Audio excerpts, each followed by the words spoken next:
Beri nama pedang ini Naga Puspa. Selamatkan dia. Jangan sampai jatuh ke tangan pendekar berwatak jahat.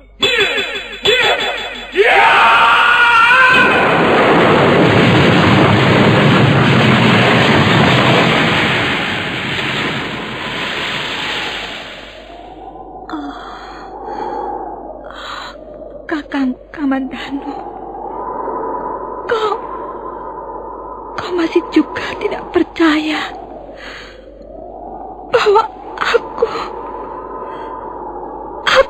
mencintaimu. Meisin, maafkan aku, Meisin. Meisin. Meisin!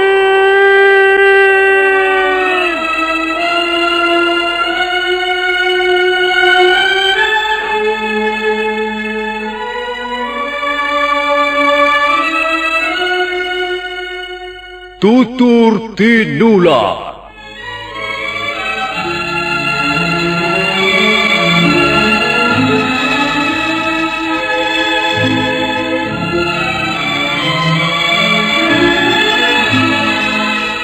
Sebuah sandiwara radio serial, produksi Sanggar Cerita dan Teater Sanggar Prativi. Sebuah kisah dengan latar belakang sejarah runtuhnya Singasari dan berdirinya Kerajaan Majapahit.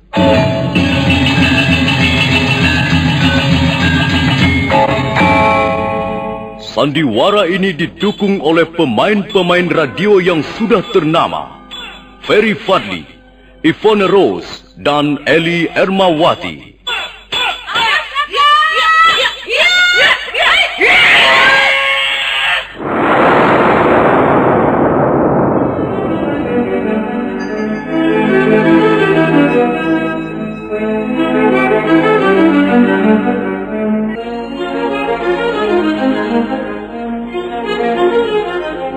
Cerita ini ditulis dan diolah oleh S. Tijab, hiasan musik dan sutradara C. Ispriyonoka.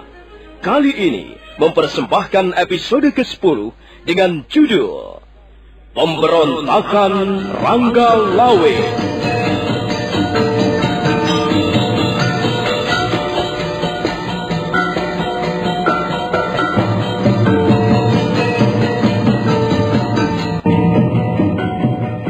Dalam seri ke-286 ini didukung oleh para pemain Eli Ermawati sebagai Meisin, Yanuar sebagai Ratanja, Herman sebagai Wongin, dan Asdi Suhastra pembawa cerita. Selamat menikmati.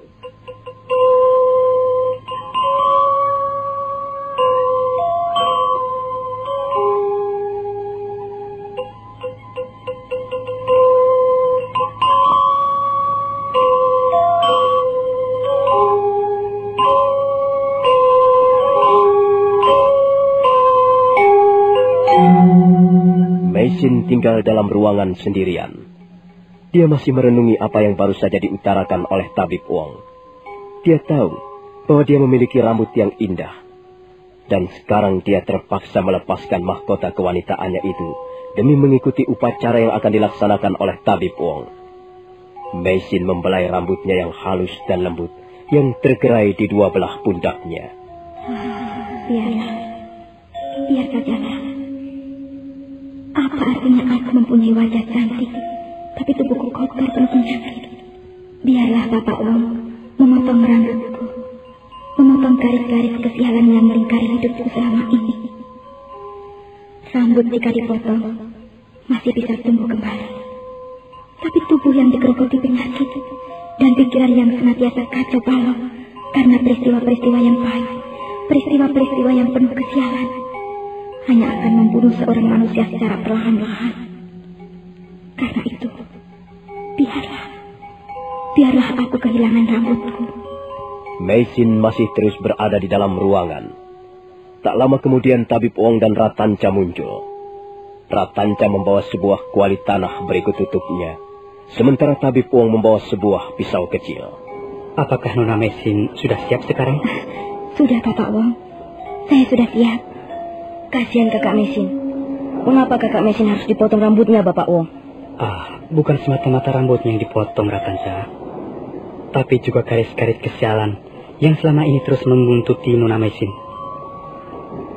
Itulah yang perlu dicampakkan, dibuang ke tengah laut sana. Sudahlah, Ratanja. Kau tidak perlu bersedih hati. Biarlah Bapak Wong memotong rambutku. Aku sudah merelakannya. Aku ingin sembuh, Ratanja. Kau ikut gembira bukan? Kalau suatu ketika nanti aku sembuh sama sekali. Tentu, Kakak Mesin. Tentu saya akan merasa gembira sekali. Kita bisa bermain-main sepuas-puasnya. Selama ini, kita tidak bisa bermain kemana-mana. Karena Kakak Mesin selalu mengeluh sakit. Nanti kalau Kakak Mesin sudah sembuh sama sekali, Kakak Mesin akan mengajak Ratanja bermain sepuas-puasnya. Baiklah. Sekarang marilah kita pergi ke tepi laut sana. Ayo Ratanja, hati-hati. Jangan sampai kuali tanah itu terlepas dan pecah. Mari Nona Mesin. Mari Bapak Wong. Mereka bertiga kemudian melangkah meninggalkan pondok Tabib Wong. Mereka melangkah ke arah pantai.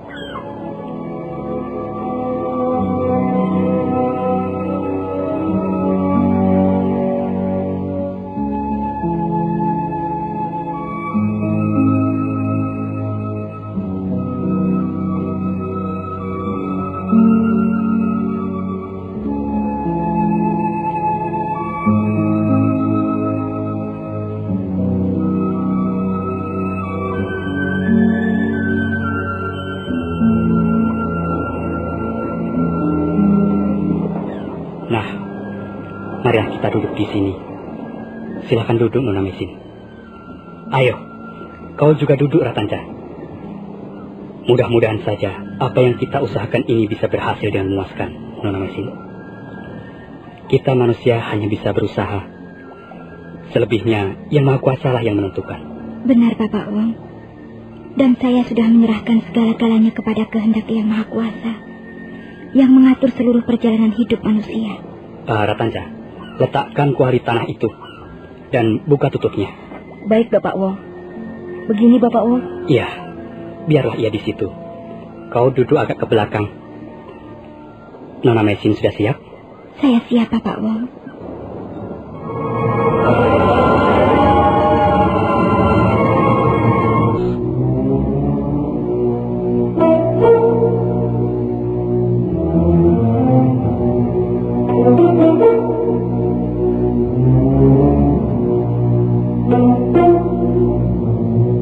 Tabib Wong lalu duduk bersila. Kedua belah matanya terpejam beberapa saat lamanya. Mulutnya komat kamit, sementara ombak masih terus mendebur ke arah pantai. Setelah itu, Tabib Wong mengeluarkan sebuah gulungan daun lontar. Gulungan itu dibuka dan diserahkannya kepada Mesin. Bacalah perlahan-lahan di dalam hati, Nona Mesin. Tulisan ini bukanlah mantra. Tulisan ini hanyalah sekedar pengakuan kita sebagai umat ciptaan Yang Maha Kuasa. Nah, bacalah Nona Mesin. Bacalah perlahan-lahan di dalam hati saja. Baik, Bapak Wong. Oh, Sang Penguasa alam semesta ini. Saya hanyalah seorang manusia. Saya hanyalah setitik noda di atas bentangan alam yang sangat luas tiada batas. Saya hanyalah makhluk ciptaan belaka. Karena itu, saya tidak mempunyai wewenang untuk menentukan garis nasib saya sendiri. Semuanya tergantung kehendak yang semata-mata Ia Sang Maha Pencipta. Dulu saya tidak pernah ada.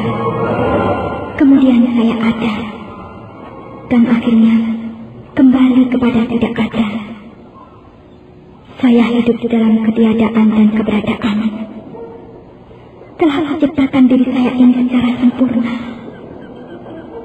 Kau beri saya 12 tangan, 12 kaki, 12 mata. Kau beri saya pikiran dan hati. Kau ciptakan saya secara lengkap. Tentulah semua itu ada sebabnya. Kau berikan saya mata, untuk memandang segala sesuatu di muka bumi ini. Kau berikan saya mulut untuk menyuap makanan ataupun meneguk minuman. Kau berikan saya lidah untuk bicara atau mengecap segala rasa. Karena itu, ya Sang Maha Pencipta, sekarang ini kupergunakan tanganku menadah ke atas, ke arah di mana kau bersemayam. Kumohon kepadamu, ya Sang Pembuat hidup. Kumohon rahmat kesembuhan darimu. Hari ini aku akan membuang rambutku. Biarlah rambutku yang indah ini tercampak di tengah laut lepas, sebagai perlambang garis-garis kesialan dalam hidupku telah terhapus. Ya Sang Dewa Karuna, Raja segala laut, Raja segala air, terimalah segala pengorbananku ini. Pergilah garis-garis kesialan, dan datanglah hari-hari keberuntungan.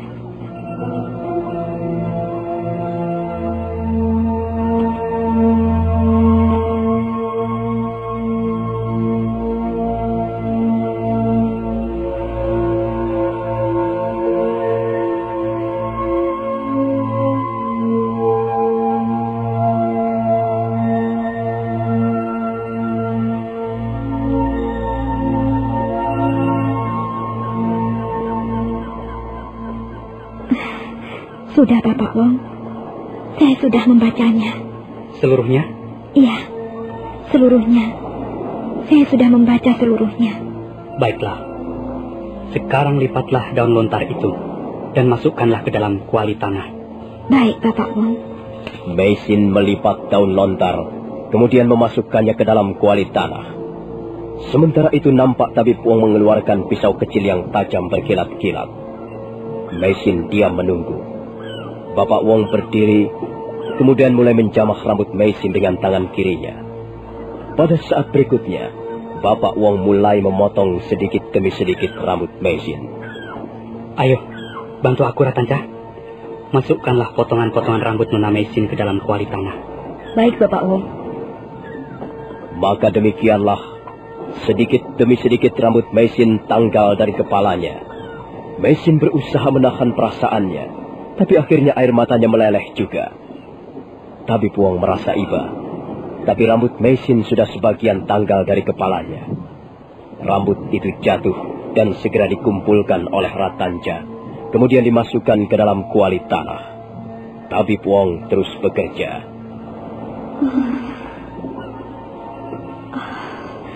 Sungguh aku tidak pernah mengerti apa sebenarnya yang terjadi.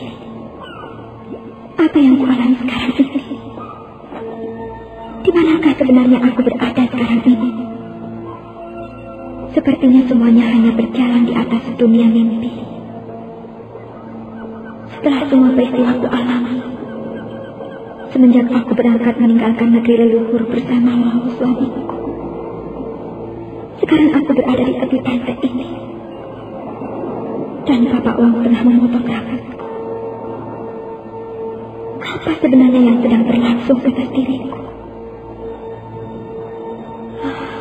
Lihatlah, rambutku sudah tanggal segenggam demi segenggam. Sebentar lagi aku akan menjadi seorang wanita yang tidak bermahkota, seorang wanita berkepala kubur.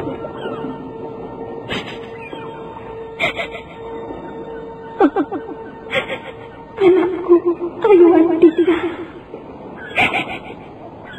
Semua ini kulakukan demi tuntutanmu, Nak. Biarlah ibu menjadi wanita gundul. Yang penting, ibu bisa sembuh. Dan kita bisa berjumpa kembali, Nak. Semua pengorbanan ini kulakukan demi kasih sayangku padamu. Oh, Ayuandita, di mana kau sekarang ini, sayang? Ibu sangat kangen, Nak. Ibu sangat rindu. Ibu ingin sekali memelukmu.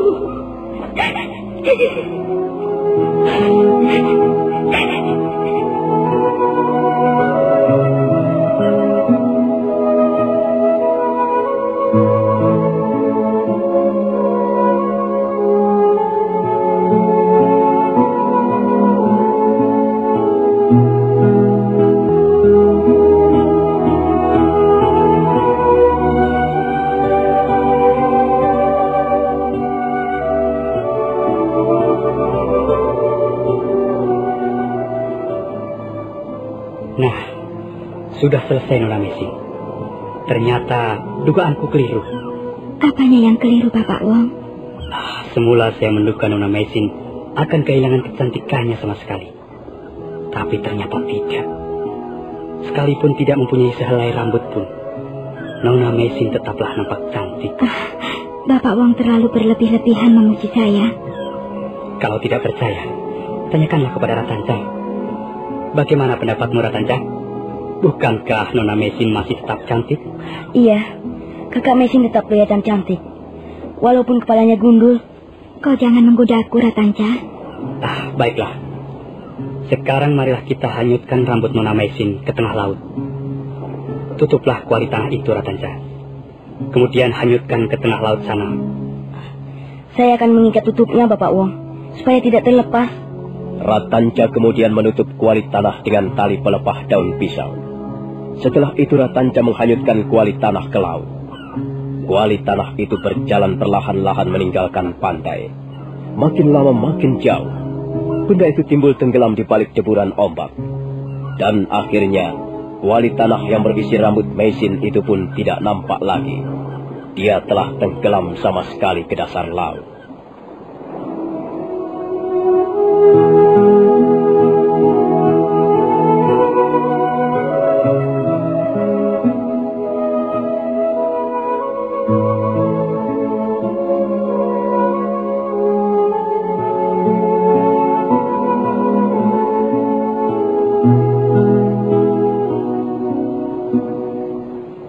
Ayo, kita segera pulang, Bapak Wong.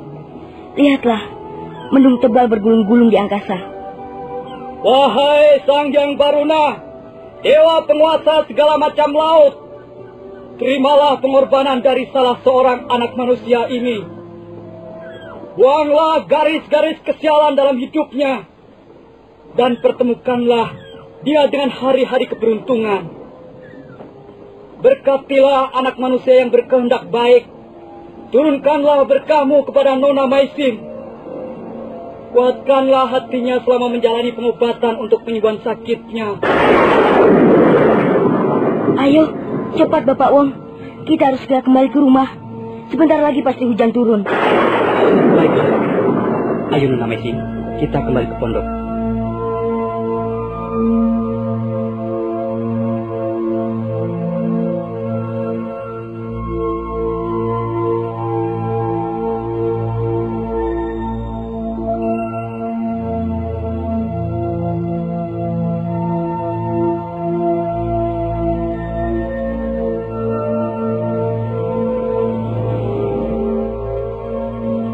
Malam itu, Mesin berangkat tidur dengan tiada sehelai rambut pun menempel di atas kepalanya.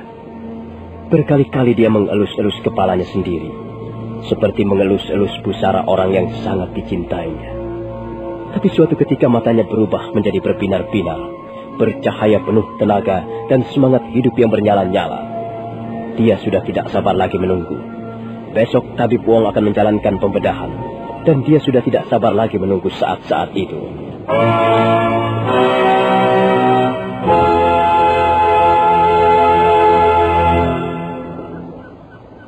Ratanca? Iya, Bapak Wong. Apakah kau sudah mempersiapkan segala sesuatunya? Sekarang juga saya akan menjalankan pembedahan atas diri Nona Mesin. Sudah, Bapak Wong. Saya sudah menyiapkan segala sesuatunya. Ini pisau bedahnya. Mana itu arak putih? Apakah pisau ini sudah kau rendam di dalam arak putih? Sudah, Bapak Wong. Bagus. Nah, Nona Mesin. Sekarang minumlah ramuan obat-obatan ini. Setelah minum ramuan obat-obatan ini, Nona akan terasa sangat mengantuk. Obat ini mengandung unsur bius. Baik, Bapak Wong. Memang benar. Setelah minum cairan obat-obatan yang diberikan Tabib Wong, tiba-tiba Meisin merasa sangat mengantuk. Matanya menjadi berat, dan sebentar kemudian tubuhnya sudah jatuh terkulai di atas pembaringan.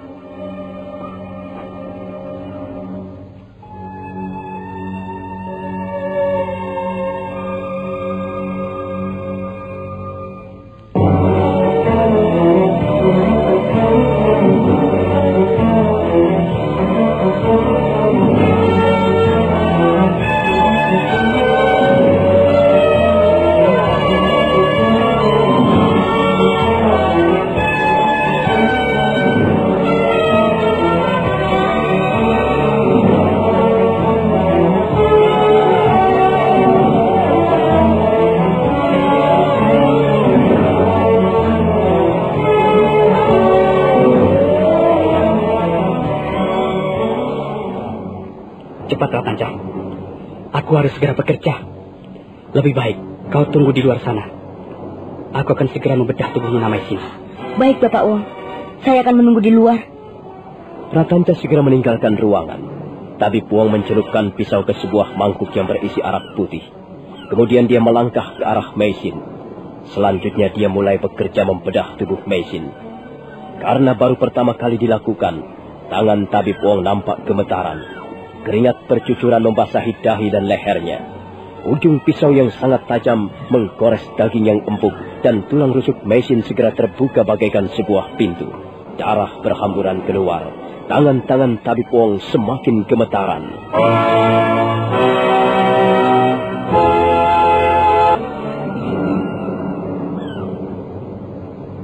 Tabib Wong mulai bekerja membedah tubuh Meisin. Nampak tangan-tangannya gemetaran karena memang dia baru pertama kali melakukan pembedahan seperti itu.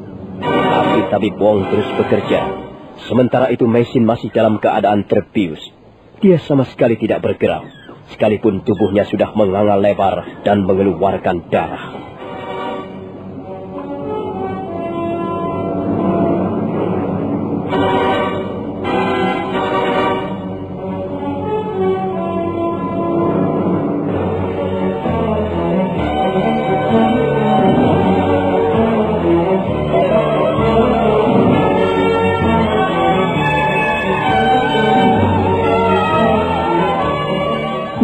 Saudara pendengar, bagaimanakah kisah selanjutnya?